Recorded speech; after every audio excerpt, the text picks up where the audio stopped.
Hello दोस्तों, स्वागत है आप सबों का आपके अपने यूट्यूब चैनल सक्सेस क्लासेस में। तो दोस्तों आज के वीडियो में हम लोग क्लास 10th मैथमेटिक्स के प्रश्नावली 5.2 का क्वेश्चन नंबर 11 से लेकर क्वेश्चन नंबर तक 20 तक करने वाले हैं। इससे पिछले वीडियो में हमने क्वेश्चन नंबर 1 से लेकर क्वेश्चन नंबर 10 तक कर लिया है। अगर आपने उसे नहीं देखा है तो प्लेलिस्ट में आकर के देख सकते हैं या फिर डिस्क्रिप्शन बॉक्स में उसका लिंक डाल दिया हूँ, आप वहाँ से जाकर के देख सकते हैं। तो वीडियो को अच्छी तरह से समझने के लिए बने रहिएगा अंत तक। चलिए क्वेश्चन नंबर 11 को देखते हैं। क्वेश्चन नंबर 11 है।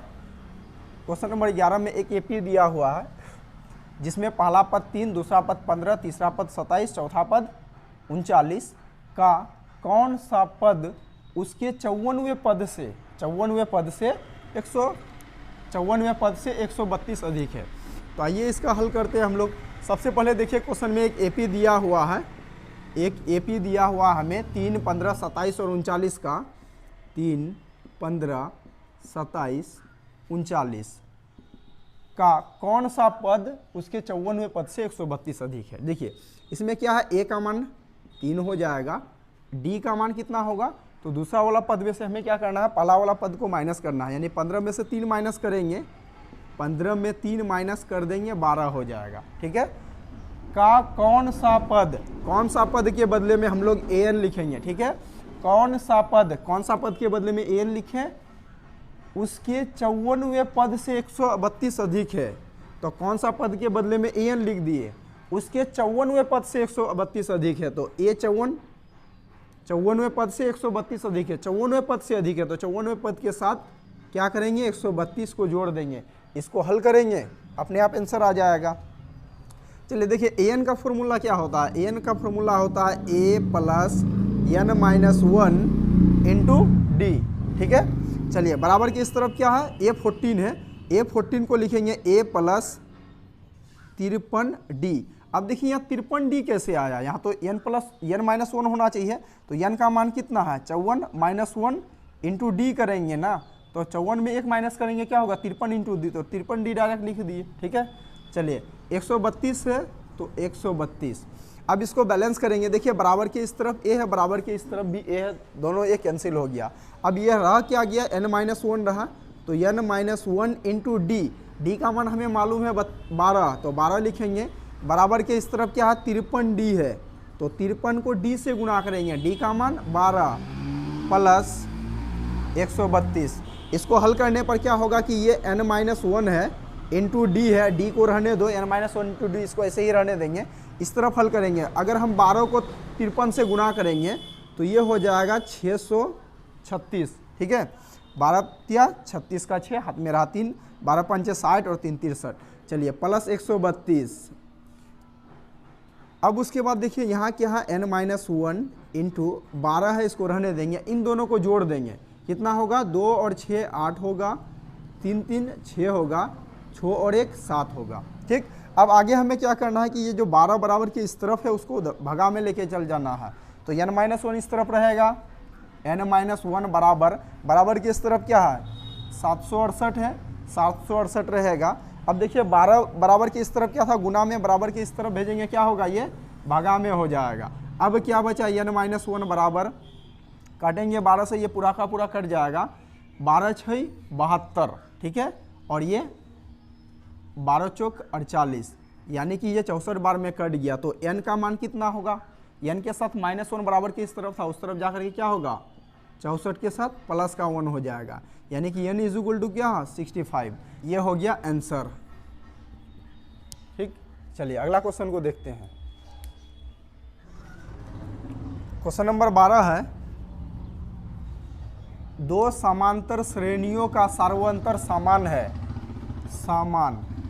दो समांतर श्रेणियों का सार्वंतर यानी डी का मान क्या है, समान है, यदि इनके 100वें पद का अंतर 100 हो, 100वें पद का अंतर 100 हो, तो इसके 1000वें पद का अंतर ज्ञात कीजिए। देखिए पहला कंडीशन क्या बोला है कि दो समांतर श्रेणी है, दोनों का जो सार्वंतर डी का मान है वो समान है। आगे कह रहा है कि यदि इनके 100वें पद का अंतर 100 है। सबसे पहले यहाँ से हम लोग शुरुआत करेंगे, 100वें पद का अंतर 100 लेना है। ऐसा मान लेते हैं कि जो पहला वाला पद है, पहला ए 100 पद है, ए 100 पद है और एक दूसरा ए 100 पद लेना है।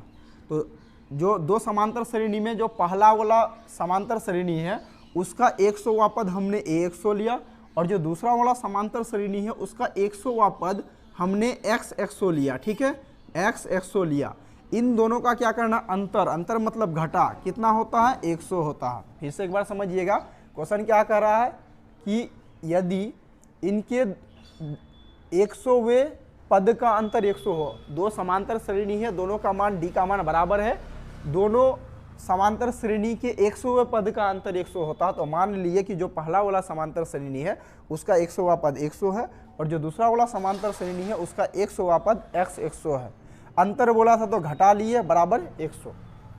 इसको हल करेंगे, देखिए 100वां पद कैसे होगा, इसका formula a plus n minus 1 into D, N का मान 100, 100 में 1 माइनस करेंगे 99 इंटू डी, तो 99d, ठीक है, माइनस 100 x 100 है तो ऐसा करते हैं a x plus n minus 1, तो इधर भी ले लेंगे 99d, यानी a 100 है, इसको तोड़ सकते हैं a प्लस 99d, x 100 है तो x प्लस 99d, ठीक है, यानी कि a प्लस n माइनस 1 करके निकाले, n माइनस 1 इंटू डी करके, बराबर 100। अब यहाँ ध्यान दीजिए, इधर में क्या होगा, सॉरी यहाँ ब्रैकेट में रहेगा ये।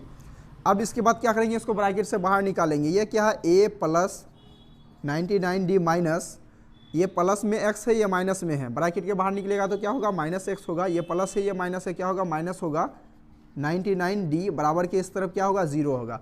अब यहाँ ध्यान दीजिए, प्लस में 99d और माइनस में 99d, ये दोनों कैंसिल हो गया, बचा क्या, a माइनस का x इज इक्वल टू 100। इसको हम लोग क्या करेंगे, समीकरण नंबर 1 मान लेंगे, ठीक है। चलिए, एक कंडीशन हमने पूरा कर लिया, दूसरा कंडीशन क्या कह रहा है कि तो इनके 1000वें पद का अंतर ज्ञात कीजिए। 100वें पद का अंतर 100 बोला था, तो 100वें पद का जब अंतर 100 लेकर के चले तो x माइनस a बराबर 100 हो गया। अब क्वेश्चन क्या कह रहा है कि 1000वें पद का अंतर कितना हो जाएगा, चलिए इसके नीचे आप लोग उतारिएगा, 1000वें पद का अंतर लेना है ना।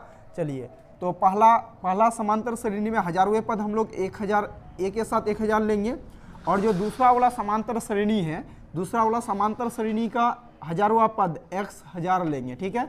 अंतर बोला है तो घटा, कितना होगा, बराबर व्हाट, यानी कि बराबर के बाद कितना होगा नहीं मालूम, अभी हम लोग इसको हल करना है, ठीक है। देखिए 1000 है, इसको तोड़ सकते हैं, a प्लस 999, मतलब 1 घटा देंगे, n माइनस 1 कर देते हैं ना, n का मान कितना है 1000, माइनस 1, 1 घटा देंगे कितना होगा 999 इंटू डी, तो d लगा देंगे, माइनस x प्लस 999d, ये ब्रैकेट में रहेगा, ठीक है। इसको ब्रैकेट से बाहर निकालेंगे तो a प्लस ये होगा 999d, ये x प्लस में, ये माइनस में, माइनस ये plus minus minus 999d, 999d plus में, 999d माइनस में, ख़त्म हो गया। बचा क्या है, यहाँ एक a बचा, इधर माइनस का x बचा। अब एक चीज़ यहाँ ध्यान दीजिए, a माइनस x का वैल्यू हम लोग कितना निकाले हैं, a माइनस x का वैल्यू 100 निकाले ना। जब ये वाला a माइनस x का वैल्यू 100 हो गया तो ये वाला a माइनस x का वैल्यू कितना होगा, 100 होगा। यही तो हम लोग का आंसर है। क्वेश्चन क्या बोला था कि 100वें पद का अंतर 100 होता है, तो 1000वें पद का अंतर कितना होगा, तो 1000वें पद का भी अंतर 100 ही होगा। देखिए क्वेश्चन नंबर 13, इसमें कह रहा है कि 3 अंकों वाली कितनी संख्या 7 से विभाजित है, 3 अंकों वाली कितनी संख्या 7 से विभाजित है। अच्छा एक बात बताइए हमको, 3 अंकों वाली संख्या जो है कितना से स्टार्ट होता है, 100 से स्टार्ट होगा ना। अगर इससे एक कम लेते हैं तो 99 होता है, 99 तो 2 अंक का संख्या हुआ, 3 अंकों का संख्या कितना होता है, 100 से शुरू होता है और ये कितना चलता है, 999 तक चलता है। अगर इसमें एक जोड़िएगा तो 1000 हो जाएगा। 1000 कई गो संख्या होता है, 4 गो हो जाता है, 4 नहीं लेना, 3 लेना है। तो 3 अंकों, यानी कि 3 अंकों में कितनी ऐसी संख्या है जो 7 से विभाजित हो जाता है। कहने का मतलब ये है कि 100 और 999 के बीच में कितना ऐसा संख्या है, कितना पीस ऐसा संख्या है जो 7 से भाग जाएगा, ये आपको बताना है। चलिए इसका 2-3 तरीका है बनाने के लिए। देखिए हम आपको शॉर्टकट वाला तरीका बताते हैं। ऐसा कीजिए, 3 अंकों की सबसे छोटी संख्या कितना होगा, 100 होगा। अब हमको देखो 100 7 से तो भाग जाएगा नहीं, छोड़ दो। 101 जाएगा, नहीं जाएगा। 102 नहीं जाएगा, 103 नहीं जाएगा, 104 नहीं जाएगा, 105 जाएगा। यानी कि 3 अंकों की सबसे जो पहला वाला संख्या है 7 से भाग जाने वाला, वो 105 हुआ। यानी 105 ऐसा संख्या है 3 अंकों का जो 7 से भाग जाएगा, यानी कि इससे पहले नहीं जाएगा। अच्छा, 3 अंकों का पहला संख्या मालूम हो गया, दूसरा संख्या कितना होगा जो 7 से भाग जाएगा, तो 105 में 7 और जोड़ दो 112, और एक दिखा दो 112 के बाद 3 अंकों का ऐसा कौन सा संख्या है जो 7 से भाग जाएगा, इसमें और 7 जोड़ देंगे कितना होगा, 112 के साथ जोड़ेंगे तो कितना होगा 119, है ना। चलिए उसके बाद अंत में सबसे लास्ट कौन सा ऐसा संख्या होगा 3 अंकों का जो 7 से भाग जाए, तो हमने बोला कि 3 अंकों का सबसे बड़ा संख्या 999 होता है। 7 से भाग जाएगा 999? नहीं जाएगा, ठीक है, एक घटा दो, 998 भी 7 से भाग नहीं जाएगा, आप करके देख लीजिएगा इसको। फिर उसके बाद लेते हैं 997, वो भी भाग नहीं जाएगा। फिर अगर लेते हैं हम 996 तो भी नहीं भाग जाएगा। फिर 995 नहीं जाएगा, 994 जाएगा, यानी कि 994 जो है ना ये 7 से भाग जाएगा। सबसे पहले हमें क्या करना है, क्वेश्चन क्या बोला है, 3 अंकों वाली कितनी संख्या 7 से विभाज्य है, 3 अंकों का कितना संख्या ऐसा है जो 7 से भाग जाएगा। तो 3 अंकों का सबसे छोटा संख्या होता है 100, तो 100 7 से भाग नहीं जाने वाला है, कितना जाएगा 105 जाएगा। और 3 अंकों का सबसे बड़ा संख्या कितना है 999 होता है, 999 3 से भाग नहीं, 7 से भाग नहीं जाएगा, कितना जाएगा 994 भाग जाएगा। तो आपको ये पहला वाला और अंतिम वाला पद कम से कम मालूम करना है। ये अगर नहीं जानते हैं तो इसका और एक तरीका होता है, हम आपको दूसरा वाला तरीका बता देते हैं। हमें क्या करना है, दूसरा तरीका के अंतर्गत 3 अंकों का सबसे छोटा वाला संख्या लेना है, लेंगे 3 अंकों की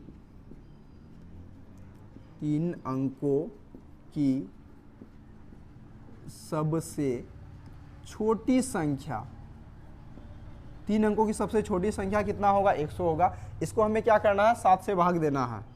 तो अगर हम 100 को 7 से भाग देंगे, 7 1 7, 3 शेष बचा 0 हो गया, 7 चौक 28 हो गया, 2 शेष बच गया, 2 शेष बचा, ठीक है। चलिए हमें इससे a का मान निकालना है, तो a का मान कैसे निकालेंगे, a का मान कितना निकलेगा, तो हमको 7 से क्या करना है, गुना करना है। तो 14 को अगर 7 से हम गुणा कर देते तो कितना होगा, 14 7 98 होगा। 98 तो 2 अंक का संख्या हो गया ना, 98 तो 2 अंक का संख्या हुआ, यानी कि अगर हम 7 को अगर 14 से गुणा करेंगे तो क्या होगा 98 2 अंक का संख्या होता है। हमें 3 अंकों का संख्या चाहिए, तो 14 का जगह अब क्या करेंगे 15 बैठा करके देखेंगे, 15 7 कितना हुआ 105, तो 105 सबसे पहला वाला संख्या हुआ, ठीक है।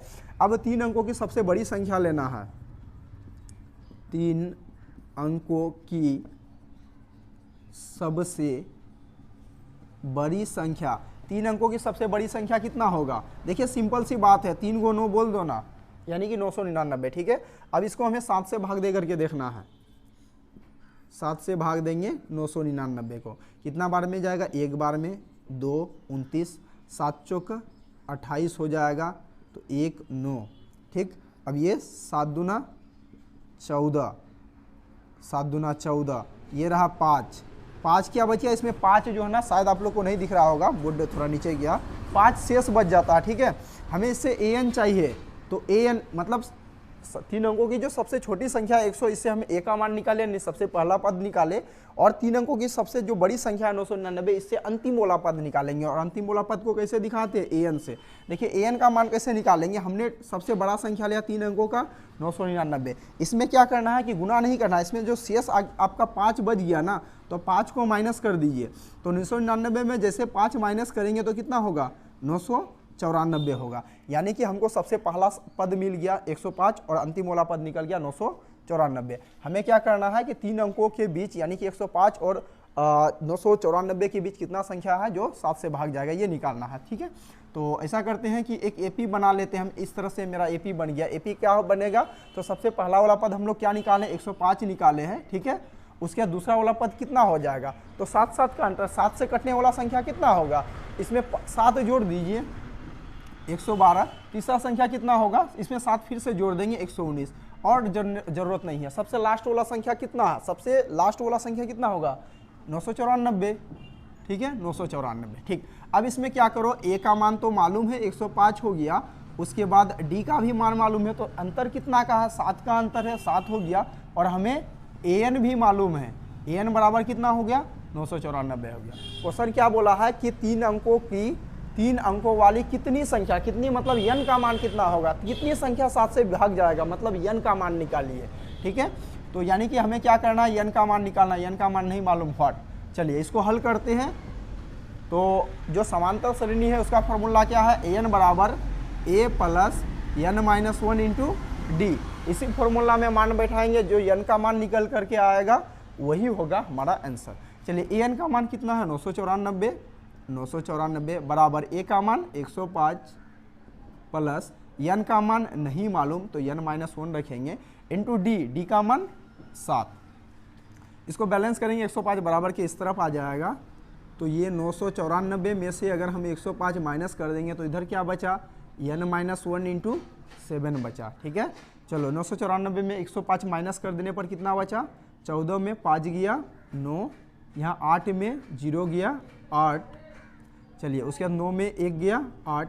अब देखिए 7 क्या बराबर के उस तरफ गुना में है, बराबर के इस तरफ लेके आएंगे भागा में, इधर क्या बचा एन माइनस वन। इसको बैलेंस करने पर कितना होगा, काटेंगे 7 का 7 होगा, फिर ये कितना होगा 18, 7 दूना 14, 7 7 49, ठीक है 127, यानी इसको 7 से काटेंगे 127 होगा। अब देखिए माइनस वन बराबर के उस तरफ में है तो इस तरफ प्लस का 1 हो जाएगा बराबर एन। इस प्रकार एन का मान कितना हो गया 128 हो गया। ठीक, तो कुल मिलाकर के 3 अंकों का जो है ना 128 संख्या ऐसा है, 3 अंकों का 128 संख्या ऐसा है जो 7 से भाग जाएगा। यही हम लोग का आंसर था। ठीक, चलिए उसके बाद अगला प्रश्न को देख, क्वेश्चन नंबर 14 है 10 से 250 के बीच में 4 के कितने गुणज हैं।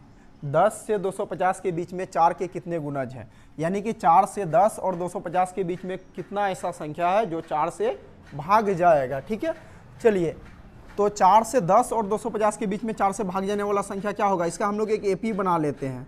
ठीक है, 10 4 से भाग जाएगा, नहीं जाएगा, कितना जाएगा 12 जाएगा। ठीक है, और कितना जाएगा 10 और 250 के बीच में 12 के बाद कितना होगा, 4 का डिफरेंस है ना, 4 जोड़ लो 16 जाएगा। उसके बाद 20 4 से भाग जाएगा, यानी 4 के गुणज है। इस तरह से सबसे अंतिम वाला क्या है 250, क्या 250 4 से भाग जाएगा, नहीं जाएगा। एक घटा दो 249 जाएगा, नहीं जाएगा, 248 जाएगा। तो अंतिम वाला पद कितना होगा 248 जाएगा। ये आप 248 एक तरह से भाग दे करके भी निकाल सकते हैं। इस तरह से 248 को अगर हम 4 से भाग देंगे, 4 का गुणज बोला है ना, तो 4 से अगर भाग देते हैं तो 4 छक्का 24 1 10 बच जाता है, तो 4 दूना कितना होगा 8, 2 शेष बचाना। ऐसा करो कि 250 में 2 माइनस कर दो, 250 में से 2 माइनस करेंगे क्या होगा 248 निकलेगा, यही हो गया।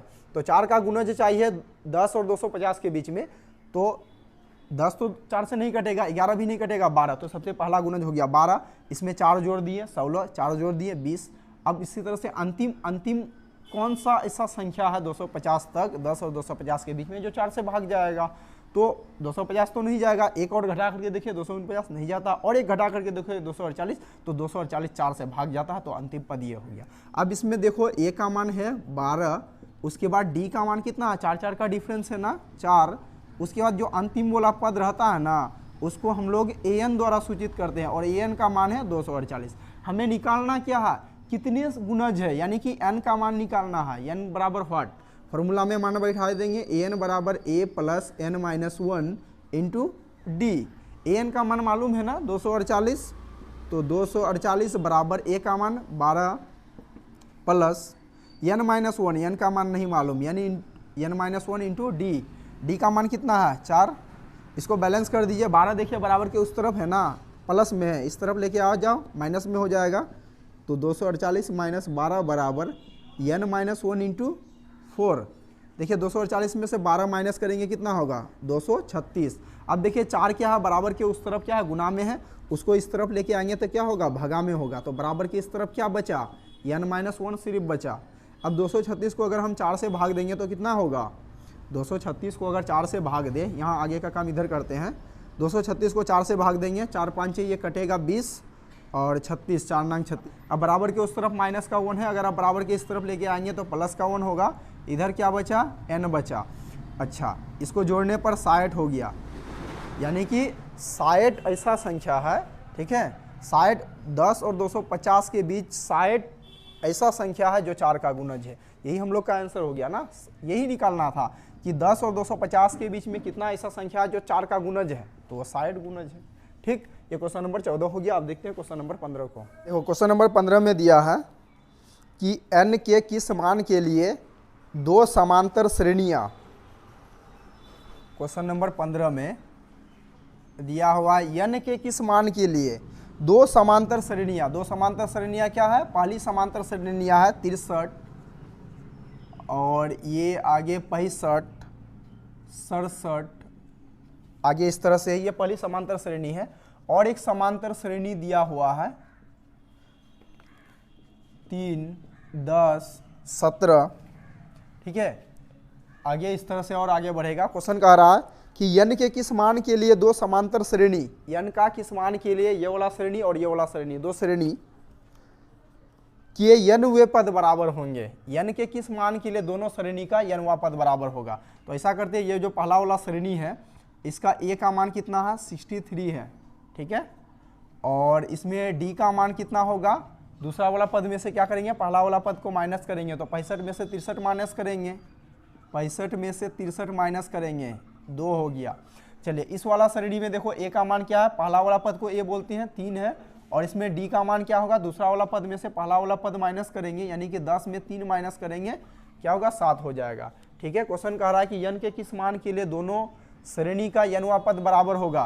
तो ऐसा करते हैं, an बराबर क्या होता है, an बराबर a plus n minus 1 into D, ठीक है। तो an को हटाओ, इधर भी लिख दो।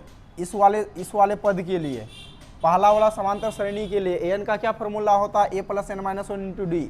दूसरा वाला समांतर श्रेणी के लिए a plus n minus 1 into D, ठीक है। चलिए दोनों बराबर बोला था, बराबर बैठा दिए।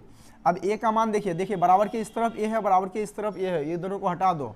अब क्या बचा, n minus 1 into D. n का मान नहीं मालूम ना, इसलिए n माइनस 1 रहने दिए। d का मान मालूम है ना, 2। बराबर के इस तरफ देख लो, n माइनस 1, n का मान नहीं मालूम, यही तो निकालना है, इंटू डी का मान मालूम है 7। अब इसको बैलेंस कर दो, 2 इंटू एन कितना होगा, 2n माइनस 2 इंटू 1 क्या होगा, 2। बराबर के इस तरफ 7 इंटू 1 क्या होगा, 7 1 माइनस 7 इंटू 1 क्या होगा, 7 हो जाएगा। चलिए अब इसको बैलेंस कीजिए। देखिए यहाँ इधर क्या है कि 2n बराबर के इस तरफ है, इधर 7n है। तो ऐसा करो, 2n को बराबर के इस तरफ रहने दो और इधर जो कि 7n है इसको बराबर के इस तरफ लेके आएंगे। तो यहाँ क्या है, प्लस में है, तो यहाँ क्या होगा, माइनस का 7 1 होगा। बराबर के उस तरफ क्या होगा, बराबर के इस तरफ देखिए माइनस का 7 है ना, माइनस का 7 रहेगा। अब देखिए बराबर के इस तरफ क्या है, 2 माइनस में है, बराबर के उस तरफ क्या होगा, प्लस में। देखिए 2 पीस n में से अगर 7 पीस n माइनस करेंगे तो माइनस का 5 पीस n बराबर 7, माइनस का 7 में अगर 2 जोड़ेंगे तो क्या होगा, माइनस का 5 होगा। Minus minus cancel. अब n का मान कितना होगा, 5 बटे n बराबर 5 बराबर के इस तरफ n के साथ गुना में है और इस तरफ क्या होगा, भगा में, यानी कि n इज इक्वल टू क्या होगा, 1 होगा, ठीक है। चलिए ये हो गया हम लोग का आंसर। देखिए क्वेश्चन नंबर 16 में दिया है कि वह एपी ज्ञात कीजिए जिसका तीसरा पद 16 है और सातवां पद 5वें पद से 12 अधिक है। क्वेश्चन कह रहा है कि वह एपी ज्ञात कीजिए जिसका तीसरा पद 16 है, यानी कि एक एपी ज्ञात करना है जिसका तीसरा वाला पद कितना है, 16 है, ठीक है। वह एपी ज्ञात कीजिए, वह समांतर श्रेणी ज्ञात कीजिए जिसका तीसरा पद 16 है और सातवां पद मतलब A7 जो है वो 5वें पद के यानी कि A5 से 12 अधिक है। क्वेश्चन कह रहा है कि वह समांतर श्रेणी ज्ञात कीजिए जिसका तीसरा पद 16 है, तो हमने तीसरा पद 16 के बराबर लिखा है, A3 बराबर 16। आगे कह रहा है कि जिसका सातवां पद जो होगा 5वें पद से 12 अधिक है, तो सातवां पद एक तरफ लिखिए, दूसरे तरफ 5वां पद लिखिए। सातवां पद क्या है, 5वें पद से 12 अधिक है, तो 5वें पद में 12 जोड़ देंगे, इसको हल करेंगे, आंसर आ जाएगा। देखिए A7 है ना, तो A प्लस 6D नोट करेंगे। ये 6D कहाँ से आया, तो अगर 7 है n का मान, इसमें से 1 माइनस करेंगे, कितना होगा, 6 होगा इंटू D, 6D। बराबर के इस तरफ क्या है, 5 है, A5 है, तो A प्लस सेम इसी तरह से 4D प्लस 12। अब देखिए बराबर के इस तरफ A का मान है, बराबर के उस तरफ A का मान है, ये दोनों कैंसिल हो गया। अब देखिए 6D बराबर के इस तरफ है और बराबर के इस तरफ क्या 4D है, 4D बराबर के उस तरफ प्लस में इस तरफ लेके आएंगे, माइनस का 4D होगा। बराबर के इस तरफ क्या बचा, सिर्फ 12 बचा। अगर 6D में से अगर 4D माइनस कर देंगे तो 2D बराबर 12, तो D का मान कितना हो जाएगा, 12 बटे 2 गुना में है, आ जाएगा भगा में। तो d बराबर 6, ठीक है, ये d का मान 6 निकल गया। लेकिन हमें क्वेश्चन क्या बोला है कि क्वेश्चन कहा है कि AP, वह AP क्या होगा, मतलब एक समांतर श्रेणी क्या होगा जिसका तीसरा पद 16 है और सातवां पद पांचवां पद से 12 अधिक है, यानी समांतर श्रेणी निकालना है। समांतर श्रेणी मतलब पहला पद, दूसरा पद, तीसरा पद कम से कम निकाल करके दिखाना है, ठीक है। चलिए, तो पहला पद निकालने के लिए क्या करेंगे हमको, पहला पद किसको बोलते हैं, ए का वैल्यू के बराबर, जो ए का वैल्यू होगा वो पहला पद होगा। तो अब देखो ए का वैल्यू कैसे निकालेंगे, तो इसके लिए देखो A3 का मान दिया हो ना, इसी का हेल्प लेते हैं। तो आगे क्या करना है कि A3 को तोड़ देना है, आप लोग इसके नीचे उतारिएगा। A3 का मान दिया है ना 16, इसका हेल्प ले लो। A3 को हम लोग कैसे तोड़ सकते हैं, A + 2D बराबर के इस तरफ 16, ठीक है। A का मान तो नहीं मालूम तो A ही नोट करेंगे, प्लस 2D यानी कि 2 × D का मान मालूम है ना, क्या है 6, ठीक है, बराबर के इस तरफ 16। चलिए A + 6 दूना 12 बराबर के इस तरफ 16। A का मान निकालेंगे तो A का मान कैसे निकलेगा, 12 बराबर के इस तरफ प्लस में है, उस तरफ जाएगा तो माइनस में, तो 16 - 12 यानी कि A का मान कितना होगा, 16 में से 12 माइनस करेंगे 4, ठीक। हमें समांतर श्रेणी निकालना है तो समांतर श्रेणी के निकाल लेंगे, कम से कम 3 पद निकाल करके दिखा देना है। तो पहला पद का फॉर्मूला क्या है, जो A का मान होगा वो पहला पद होगा। दूसरा पद कैसे निकालेंगे, तो A + D करके। तीसरा पद कैसे निकालेंगे, A + 3D करके। आगे इसी तरह से बढ़ते रहेगा। चलिए, A का मान 4 है तो 4 हो गया पहला पद। दूसरा पद कैसे निकालेंगे, A में D जोड़ेंगे, A का मान 4 + D का मान देखो यहाँ निकाल लिए 6, ठीक है। उसके बाद फिर से A का मान 4 + 3 × D का मान 6। आगे अच्छा, ये 4 का 4 रह गया, 6 और 4 कितना होगा, 10 हो गया दूसरा पद। तीसरा पद क्या होगा, 6 × 18 और 4 22। इसी तरह से ये हम लोग का आंसर हो गया, ठीक है। समांतर श्रेणी निकालने के लिए कहा था, ये समांतर श्रेणी हो गया। नंबर 17 में दिया है कि एक AP दिया हुआ है, ये AP है 3, 8, 13, उसी तरह से ये 253, ठीक है। ये इस तरह का AP दिया हुआ है 3, 8, 13, 253 में अंतिम पद से 20वां पद ज्ञात कीजिए। क्वेश्चन कह रहा अंतिम पद से, इधर से अंतिम पद से 20वां ज्ञात कीजिए, ठीक है। यहाँ नोट कर लेना है, अंतिम पद से 20वां पद। देखो अंतिम पद से 20वां पद निकालेंगे, अंतिम पद मतलब उल्टा चलना है आपको। क्वेश्चन कह रहा है कि एक इस तरह से AP दिया हुआ है, इसका अंतिम पद से 20वां पद निकालिए। अंतिम पद मतलब इधर से निकालिए, इधर से उल्टा पद निकालिए, इधर से 20वां पद निकालिए। यानी कि ये क्या है, ये लास्ट वाला पद है, इधर 20वां पद निकालना है, ठीक है। इधर 20वां पद निकालेंगे, ऐसा करते हैं क्वेश्चन को सीधा कर लेते हैं, ठीक है।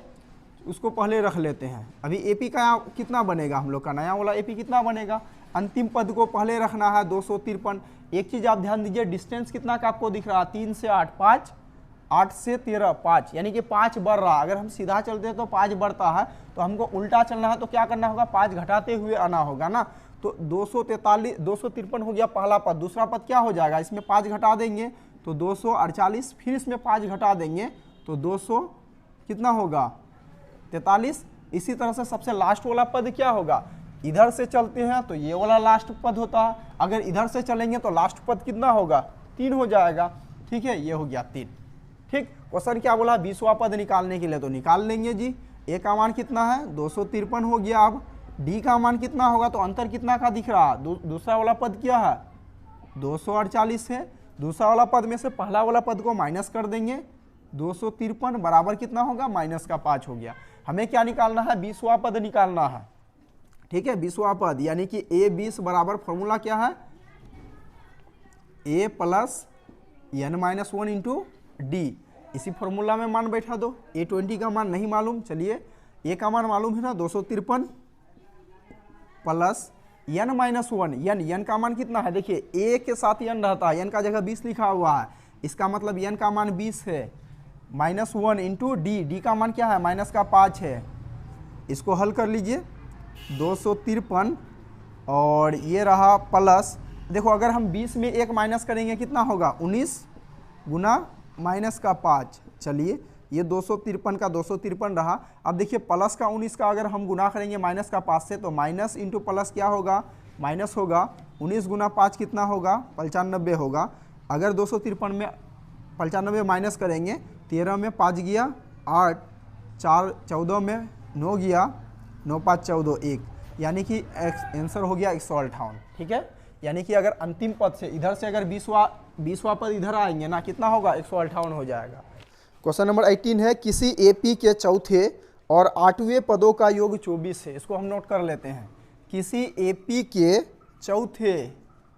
चौथा और 8वें पदों का योग, योग मतलब जोड़, ठीक है, किसी एपी के चौथा और 8वां, ठीक है, पदों का योग, योग मतलब जोड़, कितना है 24 है।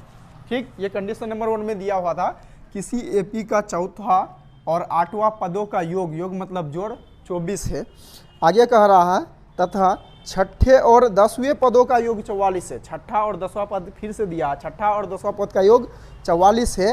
इस एपी के प्रथम 3 पद ज्ञात कीजिए। फर्स्ट 3 पद, पहला पद, दूसरा पद और तीसरा पद निकालना है। ऐसा करते हैं, पहला कंडीशन क्या दिया है, चौथा पद और 8वां पद का योग 24। इसको पहले हम लोग हल करेंगे, समीकरण 1 निकालेंगे।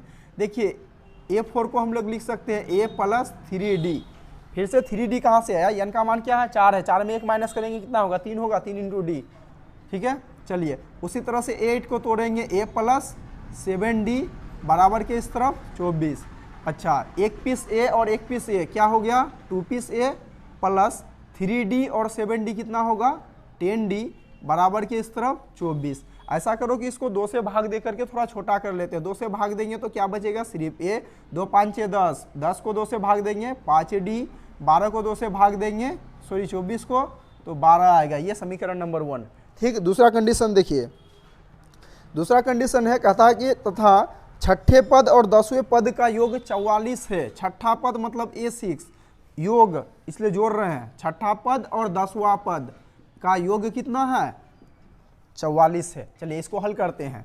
A6 को तोड़ेंगे A + 5D में, प्लस A10 को तोड़ेंगे A + 9D में बराबर के इस तरफ 44। अब एक 2 पीस A हो गया प्लस 5D और 9D, 9 5 14D बराबर के इस तरफ कितना है 44 है। अच्छा, इसको फिर 2 से भाग दे करके छोटा कर लेते हैं। 2 से भाग देंगे 2A को तो 2 खत्म होगा, कितना बचेगा A + 7D बराबर कितना 22। इसको मान लेते हैं हम लोग समीकरण नंबर 2। समीकरण नंबर 1 और समीकरण नंबर 2 मालूम हो गया। तो जैसे हम लोग चैप्टर 3 में पढ़े थे, 2 चर वाले रैखिक समीकरण को हल किए थे, उस विधि से इसको भी हम लोग हल कर सकते हैं। तो लिखेंगे समीकरण 1 तथा 2 से, समीकरण 1 तथा 2 से 1 और 2 को हल करेंगे। समीकरण नंबर 1 में क्या है कि A + 5D बराबर 12। समीकरण नंबर 2 क्या है A + 7D बराबर 22। इसको हल करने पर क्या करना होगा, प्लस में है तो माइनस, माइनस माइनस चिन्ह बदल देंगे, प्लस में है तो माइनस, प्लस में है तो माइनस, प्लस में है तो माइनस। ठीक है, ऊपर प्लस है तो नीचे माइनस करेंगे, यानी कि समीकरण नंबर 1 में से समीकरण नंबर 2 घटाएंगे, ये कैंसिल हो जाएगा। ठीक है, अब उसके बाद क्या बचा, देखिए 5D प्लस में है और 7D माइनस में है, तो 7D से में से 5D माइनस करेंगे तो माइनस का 2D बचेगा बराबर के इस तरफ। देखिए 12 में से अगर 22 माइनस करेंगे तो माइनस का 10 बचेगा, माइनस माइनस कैंसिल हो जाएगा। D का मान क्या होगा 10/2, यानी कि D का मान कितना हो गया 5 हो गया। ठीक है, ये D का मान आ गया 5। चलिए नहीं दिख रहा तो हम थोड़ा साइड कर लेते हैं। D का मान कितना आएगा, इसको बैलेंस करने पर ये 5 हो गया। चलिए अब उसके बाद क्या करना है कि ये D के वैल्यू को समीकरण नंबर 1 या 2 कहीं भी बैठा देंगे, A का मान आ जाएगा। चलिए D का वैल्यू को समीकरण नंबर 1 में बैठाते हैं, तो आगे लिखेंगे D का मान समीकरण 1 में रखने पर, ठीक है। समीकरण नंबर 1 क्या है, A + 5D बराबर 12, तो A + 5D बराबर 12। ठीक है, चलिए A का मान नहीं मालूम है ना, तो A का मान यही रहने देते हैं, प्लस 5 × D, D का मान कितना निकाले 5 निकाले बराबर 12। चलिए A + 5 × 5 कितना होगा 25 बराबर 12, तो A का मान कितना होगा 25 को बराबर के उस तरफ भेजेंगे तो 12 - 25 होगा, तो A का मान कितना हो गया -13। याद रखिएगा ये -13, क्योंकि 12 में से 25 माइनस करेंगे ना तो वो -13 हो जाएगा। ठीक है, हमें क्या बोला है कि AP के प्रथम क्या बोला, प्रथम 3 पद निकालिए। तो लिखेंगे प्रथम तीन पद बराबर, पहला पद का सूत्र क्या होता है, ए बराबर पहला पद, दूसरा पद ए प्लस डी के लिए दूसरा पद, तीसरा पद कैसे निकालते हैं, ए प्लस 2d के। ठीक है, ए का मान कितना होगा, माइनस का 13 है, यानी कि जो पहला वाला पद हो गया वो 13 हो गया, माइनस का 13 हुआ। दूसरा वाला पद कैसे निकालेंगे, ए का मान माइनस का 13, इसमें डी जोड़ेंगे, डी हम लोग क्या निकाले हैं, प्लस का 5 निकाले हैं, तो 5 जोड़ देंगे। फिर से तीसरा पद के लिए ए का मान कितना होगा, माइनस का 13, डी का मान 2 इंटू डी का मान 5, इसको बैलेंस कर दीजिए तो माइनस का 13, और माइनस का 13 में अगर 5 जोड़ देंगे तो माइनस का 8, माइनस का 13 में 5 दूना 10 अगर जोड़ेंगे तो माइनस का 3। यही हो गया हम लोग का आंसर। ठीक है, ये क्वेश्चन नंबर 18 कंप्लीट होता है। चलिए क्वेश्चन नंबर 19 को देखते हैं। क्वेश्चन नंबर 19 में दिया है, सुब्बा राय ने 1995 में 5000 रुपया के मासिक वेतन के पद पर कार्य आरंभ किया। यानी कि सुब्बा राय को समझ लो एक 1995 में जॉब लगा और उसका उस समय सैलरी 5000 रुपया लगा। ठीक है, और प्रत्येक वर्ष 200 रुपये की वेतन में वृद्धि प्राप्त है। उसका जब ज्वाइनिंग हुआ 1995 में, तब उस समय उसका सैलरी कितना तय की हुआ, तो उसका एक एपी बना देंगे हम लोग इसको। सुब्बा राय का जब ज्वाइनिंग हुआ था 1995 में, उस समय इसका सैलरी 5000 रहा।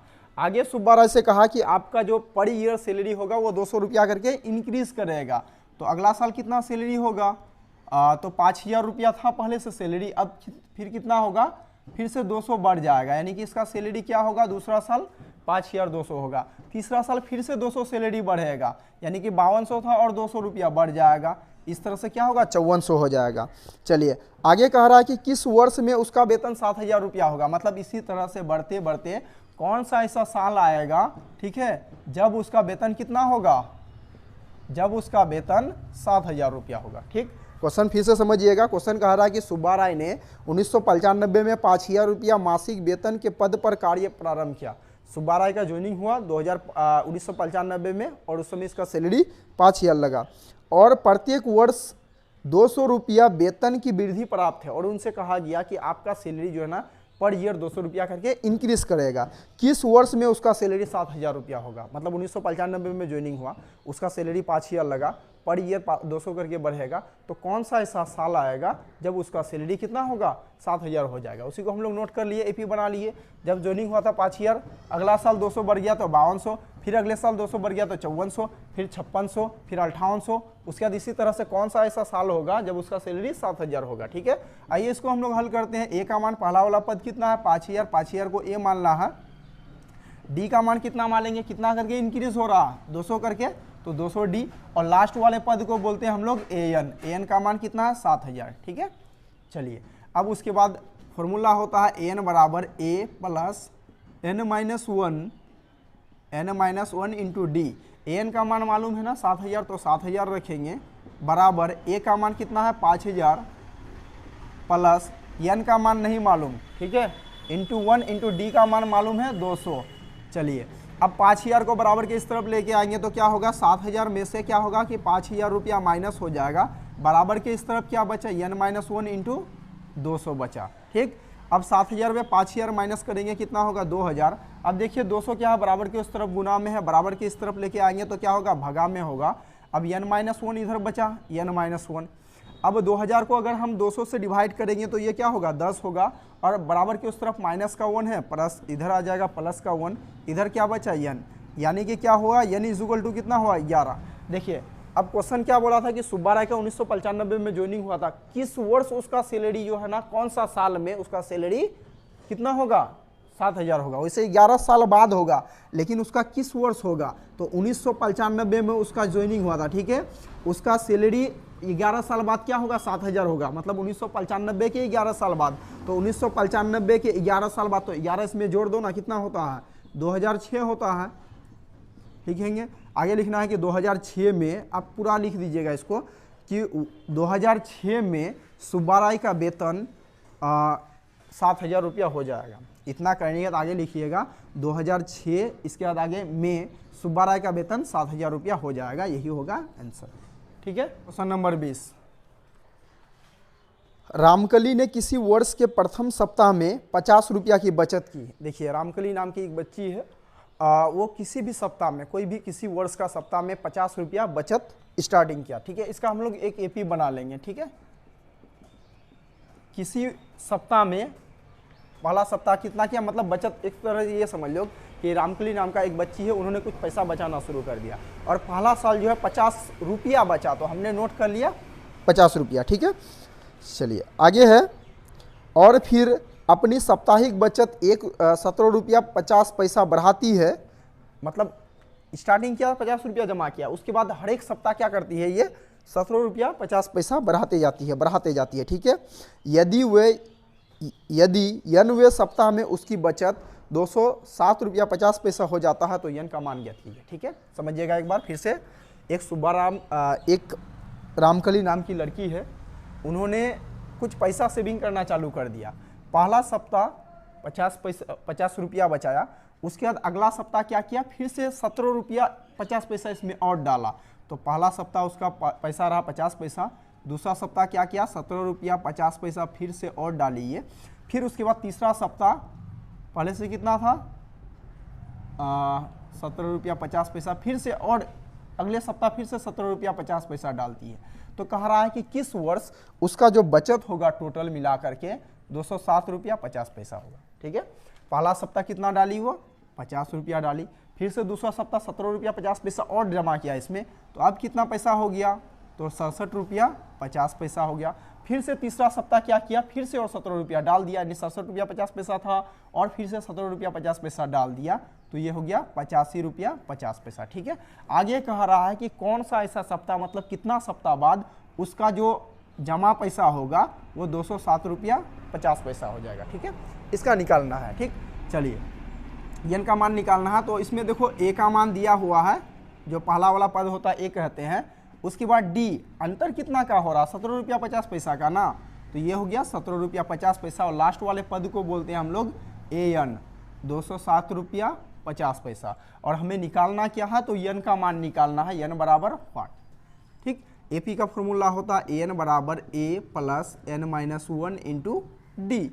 एन का मान मालूम है कितना 207 रुपया 50 पैसा, तो 207 रुपया 50 पैसा बराबर ए का मान कितना है 50 प्लस एन का मान नहीं मालूम, एन माइनस 1 इंटू डी का मान 17 रुपया 50 पैसा, ठीक। इसको बैलेंस करेंगे, 50 बराबर के उस तरफ है, उसको इस तरफ लेके आएंगे, तो 207 रुपया 50 पैसा माइनस 50 रुपया बराबर 50 अगर इस तरफ आता है तो इस तरफ ये वाला मान बच गया, उतार लो, एन माइनस 1 इंटू 17 रुपया 50 पैसा, ठीक है।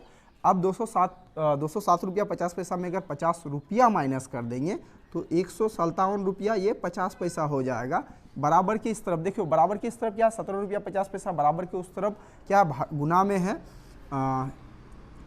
157 रुपया 50 पैसा, बराबर के उस तरफ 17 रुपया 50 पैसा गुना में है, बराबर के इस तरफ लेके आएंगे तो ये 17 रुपया 50 पैसा भागा में हो जाएगा, तो इधर क्या बचा एन माइनस 1 बचा, ठीक है। अब हम इसको अगर इससे भाग देंगे ना, आप लोग बैलेंस करके देख लीजिएगा कितना होगा, ये 9 होगा, ठीक है। तो 9 प्लस 1 बराबर एन, यानी कि एन का मान कितना हो गया 10, यानी कि 10 सप्ताह बाद जो रामकली है उसका सेविंग कितना हो जाएगा 207 रुपया 50 पैसा, यही हो गया इसका आंसर। तो आज के वीडियो में इतना ही। वीडियो अच्छा लगे तो लाइक शेयर और कमेंट जरूर करें, और चैनल में जितने भी स्टूडेंट नए जुड़े हैं वो चैनल को जरूर सब्सक्राइब कर लें। Thanks for watching.